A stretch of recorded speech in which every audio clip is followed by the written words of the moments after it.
You've seen the title, chest explained, let's get straight into it. So the most visible muscle on your chest is your pectoralis major, which you probably know better as your pecs, or even more simply, your chest. Its main job is to move your upper arm from the side of your body towards the midline of your body. But your upper chest in particular also plays a role in lifting your arm up in front of you. If you do want to work the chest, you want to prioritize horizontal pushes. So exercises such as bench press, incline bench press, all of those movements are going to be really efficient since they're going to work not only your chest, but also your triceps and shoulders. Good functional movements. Additionally, they're also quite conducive to progressive overload. And what I mean by that is it allows for small incremental increases in weight. So it's going to be good for implementing that slow and steady progression. And if you're just starting out, horizontal pushes is good to do them at least 2 to 3 times per week. And then along with that, you can also do 1 to 2 fly movements per week. So any sort of movement where you're keeping your arms in a fixed position and simply moving your arms across your body. This allows for a little bit of extra isolation for your chest, but horizontal pushes are always going to be your priority. So please note, I'm going to go through quite a few exercises that you can do, but I must emphasize that you don't have to use every single exercise on here. I'm just providing you with options and form advice. Alright, cool, so that's enough waffling. Let's start off looking at horizontal pushes. Starting with everybody's favorite movement, the barbell bench press. For the setup, lay flat on the bench and you want to grip the bar thumbs width wider than shoulder width. One key thing that needs mentioning when you're doing barbell benching is to hold the bar in between your thumb and your index finger. If you rest it too high on your hand, it will put a bit too much strain on your wrist. So hold it between your thumb and your index fingers, you should be good. Then you also want to tuck your elbows in, squeeze your shoulder blades, and keep your feet firmly planted on the floor. That's going to get you in a nice, stable, safe position for the set. Remember guys, strong setup equals a strong set. Then you want to push the bar off the supports and you want to re-tighten your shoulder blades if you need to. Your starting position for the lift will have the bar around eye to nose level, and then you want to lower the bar down to around your lower chest, so down and forward. Then you want to push up and back towards your starting position. So there should be an arc type motion if you're looking from the side. So these form cues will stimulate your chest in the safest and most effective way for this exercise. Good rep range for barbell bench press, 4 to 6, 5 to 8, or 6 to 10 reps. This lift works quite well in a variety of rep ranges. One common mistake includes flaring out your elbows and your arms excessively. That's going to put too much strain on your shoulders. Remember, keep those elbows tucked. A nice form cue to think about once your hands are on the bar, think about stopping someone from trying to tickle your armpits. That should get your elbows in a nice, stable position.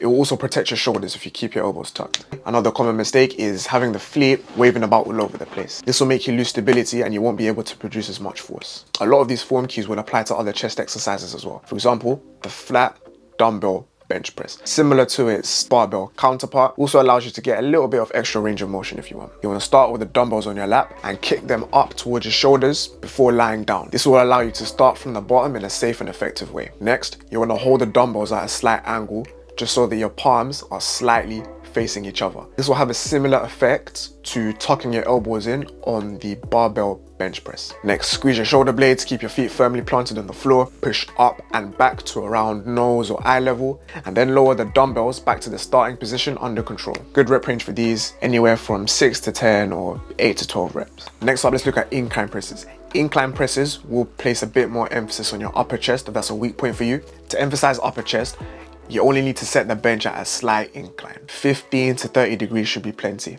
Anything more than that and your front delts or the front of your shoulders will start to take over the lift. So form cues, similar to the flat counterparts. For the barbell bench, again, the form cues will apply again. So grip just outside the shoulder width, keep the shoulder blades nice and squeezed together, feet firmly planted on the floor, lower the bar down to around lower chest level and push the bar back up to around nose or eye level. And again, repeat for the desired number of reps. Good rep range for these, 6 to 10 or 8 to 12 reps. And then for the dumbbell variation of the incline again, think about kicking the dumbbells up till around your shoulders, then lie down and you're going to start the set from the bottom. Hold the dumbbells at a slight angle. You don't want to hold them fully pronated again because that's going to put too much strain on your shoulders. So hold the dumbbells at a slight angle with your palms facing each other ever so slightly. Pinch those shoulder blades back. Keep your feet firmly planted on the floor. Push up and back. Then lower the dumbbells under control, down and forward. And repeat that for the desired number of reps, 6 to 10 or 8 to 12 for this particular exercise. I'm going to be talking about close grip benching on a flat bench, so the form cues here will be almost the same. The only difference here is that you're gripping the bar at shoulder width. Instead of just outside shoulder width, you're gripping them at shoulder width. So for the barbell variation, tucking the elbows in, squeezing the shoulder blades, keeping those feet firmly planted on the floor. Start with the bar at around nose height, lower the bar down till around your lower chest level, and push it back up till around nose level. Again, good rep ranges for these, 5 to 8, 6 to 10, or 8 to 12 reps. Now, the difference with close grip is that it's gonna put a bit more emphasis on your triceps. However, a common mistake people do with this is gripping the bar excessively close. If you do that, that's gonna put a bit too much strain on your wrist. So remember, grip the bar at shoulder width, your triceps will still get cooked and your chest will still get worked to a significant degree. And when you do a closer grip, places a bit more emphasis on your upper chest. And to mimic a close grip bench with dumbbells, you can adopt a neutral grip with them, so your palms fully facing each other and your upper arms fully tucked towards your torso. And the rest of the form cues are the same as before. Shoulder blades squeezed, feet firmly planted, lower the dumbbells down and forward, up and back. Good rep range, 6 to 10, 8 to 12.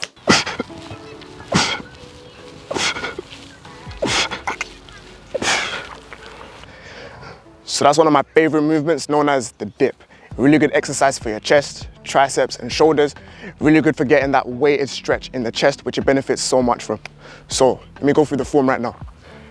When you're setting up, you want to have your hands in the position where they're just outside the shoulder width. And when you suspend yourself, you want to keep your shoulder blades pinched back throughout the set. That's going to keep your shoulders nice and stable. And you want to lean forward ever so slightly to shift the emphasis from your triceps towards your chest. And you're going to lower yourself until your upper arm is parallel or slightly below parallel with the ground. And you're going to push yourself up. And you're going to repeat that for the desired number of reps.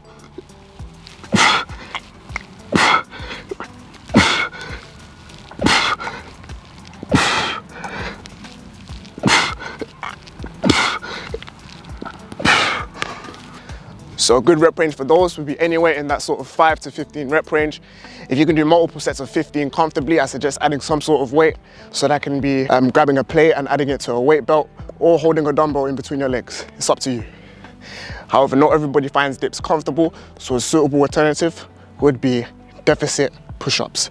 Now for flies, starting with cable flies, you can manipulate them to put slight emphasis on different regions of your chest. So if you want to do mid-chest emphasis, you can set the cable pulleys up till around shoulder height, and you're going to start the rep with your arms stretched out with a slight bend in them. Keep those shoulder blades nice and squeezed, and keeping your arm fixed, you're going to move your arms towards the midline of your body so that you can feel a full squeeze in your chest. And then you're going to move your arms back out under control and getting a good weighted stretch at the end of the rep, ensuring full range of motion, full control. And so that you can stay stable, I like to have one foot in front of the other. Good rep ranges for these, 12 to 15 or 15 to 20. Flies do work quite well with higher rep ranges. And if you want to emphasize your upper chest, you want to move the pulleys down to the lowest possible level, and the rest of the form cues are the same. So arms out, shoulder blades back, and you want to move up and in. This is going to place emphasis on your upper chest. And likewise, you can do the same if you want to emphasize your lower chest. So move the cable pulleys up to the highest possible level, and form cues are the same as before, but instead you're going to move them down and in. So just a quick reminder on programming: per week you can do around 2 to 3 horizontal pushes and optionally 1 to 2 flies to start building up your chest, making sure you're aiming to beat your performance targets from the previous session. 2 to 3 horizontal pushes, each of which you're going to do 3 to 4 sets, and 1 to 2 fly movements, again, each of which you're going to do 3 to 4 sets. That concludes this video. I hope you found that useful. Let me know if you like this Body Parts Explained series. Don't forget to like, subscribe, all that YouTube stuff. In a bit.